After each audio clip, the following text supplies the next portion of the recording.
Waste Bengal में mop up round की counselling पे हाई कोर्ट का स्टे ऑर्डर आ गया है। ऑर्डर कुछ ऐसा है जिसमें काउंसलिंग को फिर से शुरुआत करने के लिए कहा गया है। ऐसे में वो कैंडिडेट बहुत ज़्यादा परेशान हैं जो कि राउंड 1 या फिर राउंड 2 में ऑलरेडी एडमिशन ले चुके थे। क्या होगा आगे, क्या संभावनाएं हैं और यह स्टे ऑर्डर क्यों आया है, डिटेल्स में जानेंगे आज के इस वीडियो में। नमस्कार, मैं हूं Prabhakar Bharati, medical admission counsellor.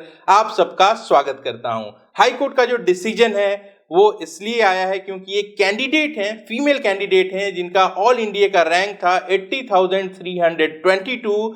वो ईडब्ल्यूएस कैटेगरी की थी। और अगर बात करें कि ईडब्ल्यूएस में उनकी मेरिट क्या थी, तो ईडब्ल्यूएस में उनका जो ईडब्ल्यूएस रैंक है ऑल इंडिया कोटे का, वो 11,423 था। वेस्ट बंगाल की मेरिट लिस्ट की अगर बात की जाए तो ईडब्ल्यूएस कैटेगरी में उनकी मेरिट का सीरियल नंबर 317 था। ये जो डेटा मैं बता रहा हूं आप याद रखिएगा, आगे इसी के आधार पे बातें की जाएंगी।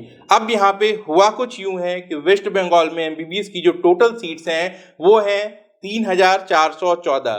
3,414 सीट्स में से अनरिजर्व सीटें हैं 1679।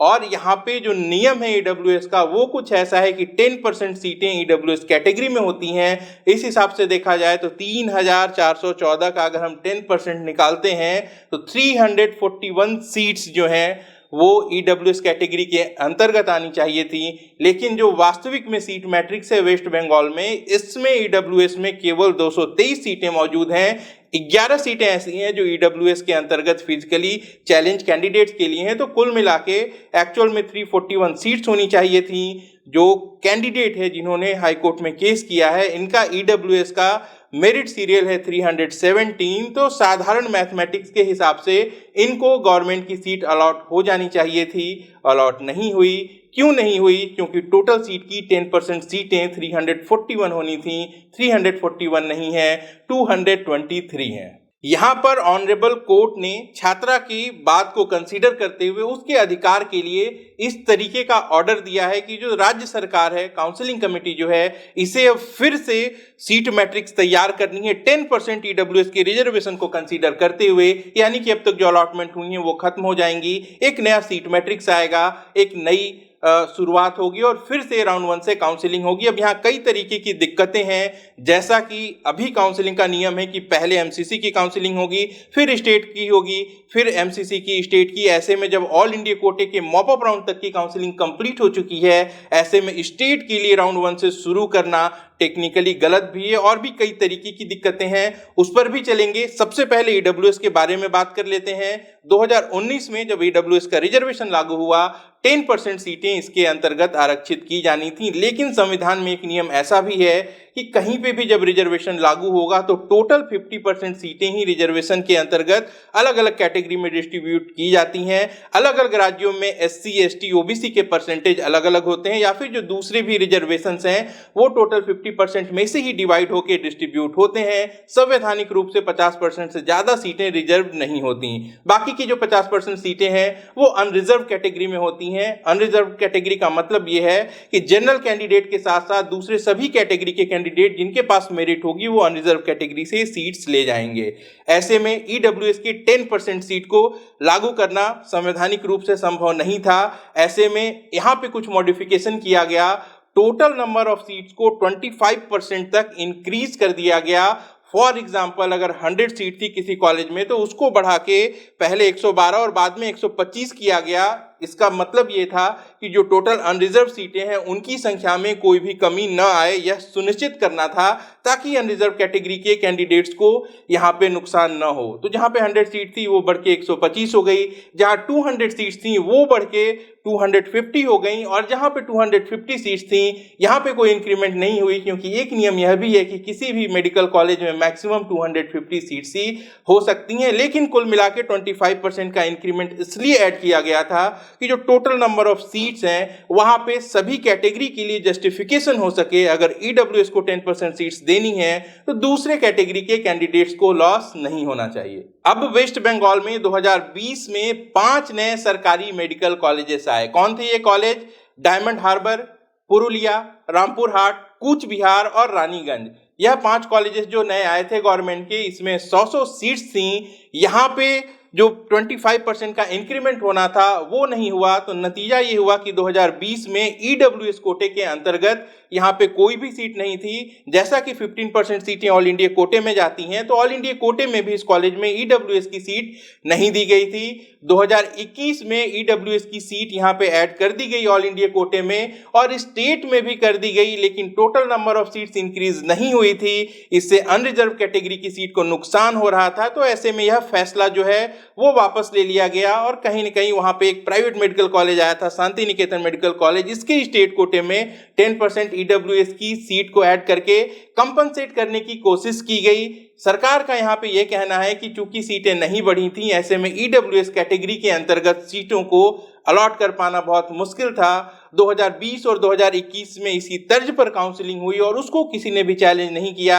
ऐसे में 2022 में भी इसको मॉडिफाई करना पॉसिबल नहीं है, क्योंकि टोटल नंबर ऑफ सीट्स ही कम है। अगर ईडब्ल्यूएस की 10% सीटें दे दी जाती हैं तो अनरिजर्व कैटेगरी को यहाँ पे नुकसान देखने को मिलेगा। ऐसे में ऑनरेबल हाई कोर्ट ने सरकार की दलील को नकारते हुए 2019 के ईडब्ल्यूएस के 10% रिजर्वेशन सिस्टम को कंसीडर करते हुए फिर से सीट मैट्रिक्स जारी करने की ऑर्डर को परमिशन दे दी, यानी कि ये ऑर्डर आ चुका है। ऐसे में अगर टेक्निकल रूप से देखा जाए तो जो अब तक के एडमिशंस हैं वो यहाँ पे कैंसिल मान लेने चाहिए, क्योंकि जब सीट मैट्रिक्स नहीं आएगी तो ईडब्ल्यूएस को कंसीडर करते हुए एक नए सिरे से यहाँ पे अलॉटमेंट होगी और सभी कैंडिडेट इस पे प्रभावित होंगे, क्योंकि इसको हम लोग प्राइवेट और गवर्नमेंट में अलग अलग डिवाइड नहीं कर सकते हैं। लेकिन अभी बहुत सारी चीजें हैं जिनको भी ध्यान में रखना है। ऐसे में अभी अनिश्चितता का दौर है, कुछ वक्त बीतेगा, कुछ आगे कार्रवाई होगी, तब स्थिति स्पष्ट हो सकती है। जो ऑर्डर है इसे हायर कोर्ट में यानी कि सुप्रीम कोर्ट में चैलेंज भी किया जा सकता है। अगर मान लेते हैं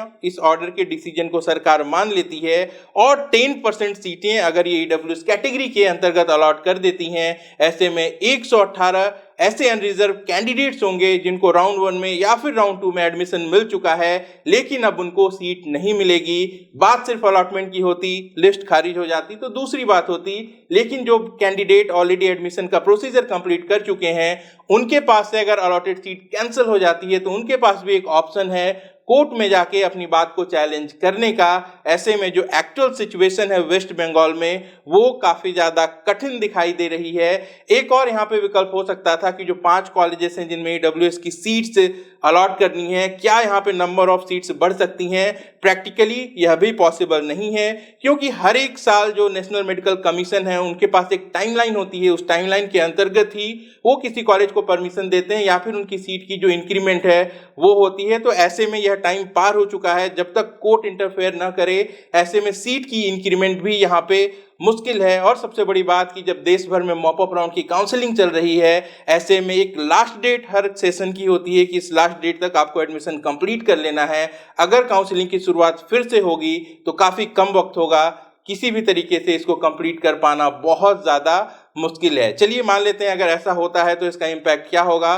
गवर्नमेंट के जो कैंडिडेट्स हैं, चूंकि ऑल इंडिया कोटे के राउंड 1 और 2 की काउंसलिंग खत्म हो चुकी है तो वहां पे कट ऑफ में बहुत ज्यादा फर्क देखने को नहीं मिलेगा, लेकिन ईडब्ल्यूएस में 10% सीटें चली जाती हैं तो ऑब्वियसली ईडब्ल्यूएस की कट ऑफ काफी नीचे चली जाएगी और अनरिजर्व कैटेगरी की कट ऑफ काफी ज्यादा ऊपर चली जाएगी। उन कैंडिडेट्स का क्या जो कि प्राइवेट कॉलेजेस में एडमिशन ले चुके हैं, इन कैंडिडेट्स को भी एक नई सिचुएशन फेस करनी होगी, क्योंकि जो भी अलॉटमेंट्स है वो मेरिट पर होनी है। 2021 में काउंसलिंग के कुछ नियम इस तरीके के थे कि वेस्ट बंगाल में काउंसलिंग सबसे ज्यादा बाद तक चली थी। जब देश भर के सभी स्टेट की काउंसलिंग खत्म हो गई थी उस समय भी वेस्ट बंगाल में काउंसलिंग चल रही थी। ऐसे में एक ऐसी पैनिक सिचुएशन क्रिएट हो गई थी कि देश भर के आउटसाइडर कैंडिडेट्स वेस्ट बंगाल में जमा थे जिनको प्राइवेट कॉलेजेस में सीट चाहिए थी, रजिस्ट्रेशन भी खोल दिया गया था और ऐसे में कॉलेजेस में डिमांड बहुत ज्यादा बढ़ गई थी। अगर इस बार काउंसलिंग में डिले होती है यह सिचुएशन भी देखने को मिल सकती है और सिचुएशन इसके रिवर्स भी हो सकती है। ऐसा भी हो सकता है कि जो कैंडिडेट्स हैं वो ऑलरेडी सेटल हो चुके हों और यहाँ पे डिमांड कम हो जाए। तो यह बात तो तय है कि काउंसलिंग में देरी अब कुछ न कुछ यहाँ पे जरूर दिखाई दे रही है, या तो जो काउंसलिंग रुकी हुई है वो रिज्यूम हो जाए या फिर नए सिरे से हो, कुछ भी है, देरी यहाँ पे होने की बहुत ज़्यादा संभावना है। ऐसे में इसका कुछ न कुछ इम्पैक्ट तो जरूर पड़ेगा, या तो बहुत ज़्यादा बेनिफिट होगा या फिर बहुत ज़्यादा लॉस होगा। तो ऐसे कैंडिडेट जिनके पास प्राइवेट कॉलेज के लिए दूसरे स्टेट का भी ऑप्शन है, वो दूसरे स्टेट को भी कंसीडर करके समय रहते अपनी सीट सिक्योर कर सकते हैं। और जो गवर्नमेंट के कैंडिडेट्स हैं उनके पास अब कोई भी ऑप्शन नहीं है, क्योंकि ऑल इंडिया कोटे में मॉप अप राउंड की अलॉटमेंट भी आ चुकी है। अब आपको सिर्फ और सिर्फ आपकी स्टेट काउंसलिंग के ऊपर ही डिपेंड रहना है। यह जानकारी वेस्ट बंगाल काउंसलिंग से जुड़ी हुई थी। आशा करता हूं आपको यह जानकारी पसंद आई होगी, तो वीडियो को लाइक करके अपना प्यार दिखाना न भूलें। अपना और अपनों का खूब ख्याल रखिए। मैं जल्द मिलता हूं। नमस्कार, जय हिंद। अगर आप हमसे कांटेक्ट करना चाहते हैं या हमारी पेड सर्विसेज अवेल करना चाहते हैं तो आप वीडियो के डिस्क्रिप्शन में दिए गए लिंक पर क्लिक करके अपनी डिटेल्स भरिए। हमारी टीम बहुत जल्दी आपको कांटेक्ट करेगी।